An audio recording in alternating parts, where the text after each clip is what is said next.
All right, we're going to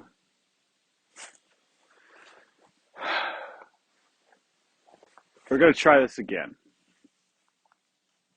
This is take take two. So, um, at first I jumped around with a lot of different identities. You know, president of Umbrella, Albert Wesker.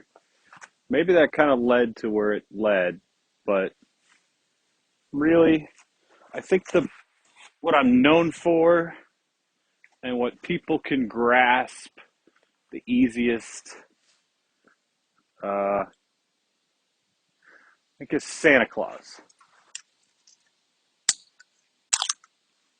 Yeah.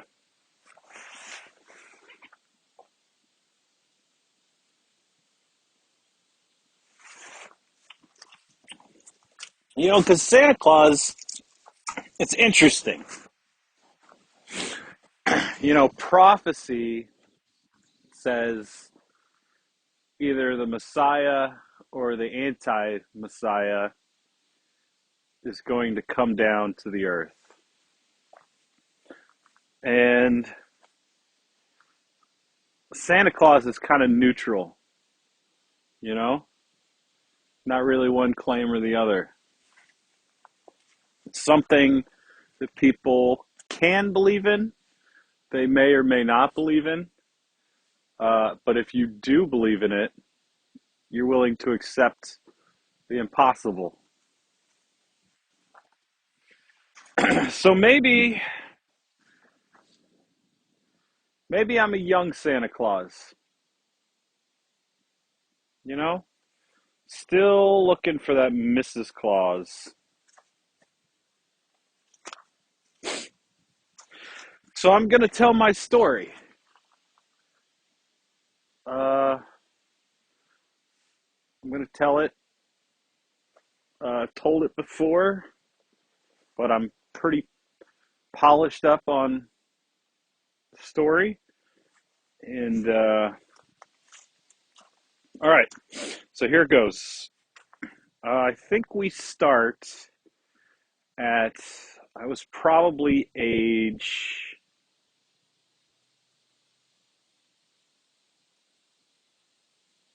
13. So I first noticed some strange things happen from a very young age. Uh, you know, Kind of the strangeness began when I was about 13. I didn't really think much or anything of it. Um, I moved to Cookville, and about a month after I moved there, maybe 2 months, we got hit by an earthquake. And whatever, earthquakes happen. It's not that strange, you know. It's not that strange. But, it was kind of like the mark, like the arrival period. Uh, so a lot of this is grandiose, right? That's why I don't really tell people. I told like one person. Uh, so I'm kind of um, expressing myself. I'm telling my story without having to burden anybody. Because the story's Looney Tunes. It fucking is. It sounds impossible. It seems impossible. It's grandiose. It's just plain conceited. You know, like anybody that witnesses the story or hears the story, it's, you say, why wasn't it me? You know, But we look up at the stars, and many, many, many of us believe somebody created them. You know, some people believe that theology began when we looked up at the stars. You know, some kind of hint that there's more to life. There's more to life than just what's on the ground, you know? And then you throw the moon and the sun, and, there's something floating up there. So something made the stars. And you don't say, hey, fuck you, whoever made the stars. You know? You don't say, hey, I wish it would have been me that made the stars. Yeah, sure, you might, but there's really no use in it. There's really no, you're not going to make anyone feel better, and you're never going to reach that level. So you might as well not aspire, you know? Aspire to be a millionaire or a business leader or something. You should aspire to something that's obtainable, not fucking supernatural. So I had my earthquake, and about a year went by, a little less than a year, and I was attending eighth grade. And there was about three or four, maybe five or six students. We were all sitting around in a circle talking. And then I kind of just slammed my fist on the desk. And within 2 seconds of me slamming my fist, a pile of books fell off a desk in the back of the classroom, a good 20 feet away. They fell off the classroom desk, or the teacher's file cabinet, fell off, spilled all over the place. And that was kind of the first time I felt like I witnessed a miracle, you know? First time. Now, did I perform a miracle? Now that's grandiose.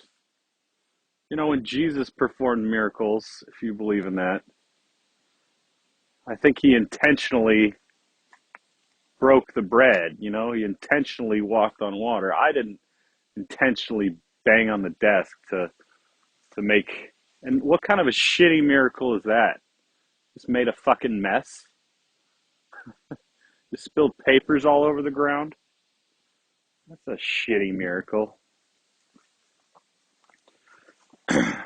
So it was weird. So I kind of instilled this kind of mystery to my perception. So a couple years went by. I was attending school. Wasn't really making the best grades. Uh, wasn't making the best grades, and pursuing chess.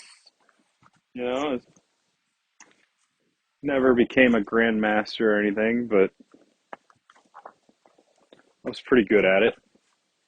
You know, kept me, gave me a little confidence. You know, um, so yeah, I scraped through high school, and I did graduate. Took me a little while, but I scraped by, and I didn't do so well on testing. I wasn't really the academic type, I guess. Feel like I have a brain, you know? Feel like I have a brain, but I just don't have the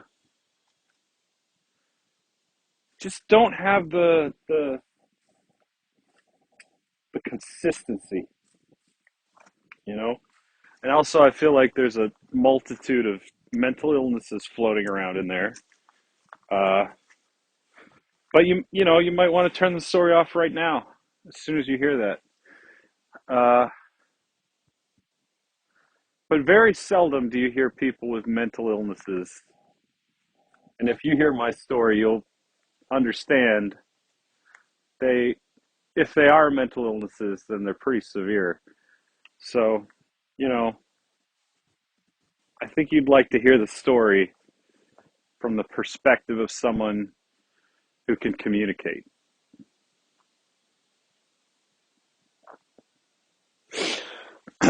So I graduate high school, and uh,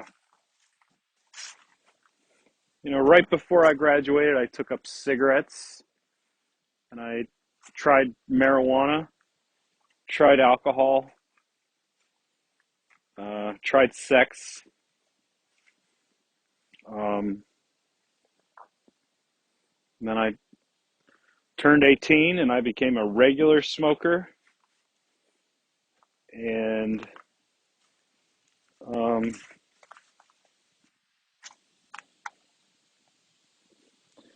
and then I turned 19, and I became a regular weed smoker, and that's kind of where it all began.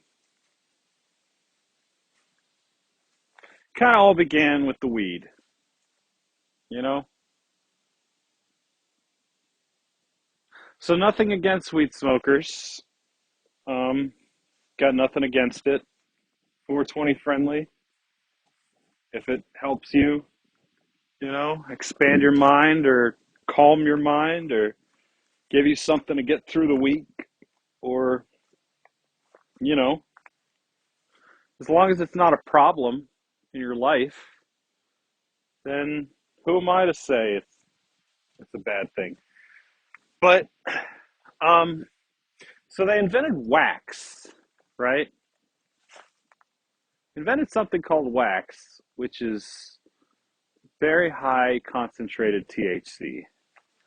And, you know, didn't really kind of not that long ago, you know, and it showed me that I am truly allergic to THC. It wasn't, uh, it was always a suspicion. My counselor suggested it, and he told people, and he said he's seen it before, and he has a pretty good grasp on that thing. God rest his soul. He passed away in 2020. Um,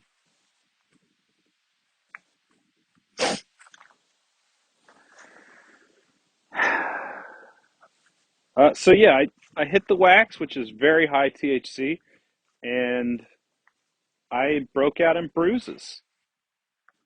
I had bruises all over my face, like little tiny speckled bruises, like little spots. And then I was throwing up, threw up every 30 minutes for the entire day. So to me, that's a pretty strong indicator that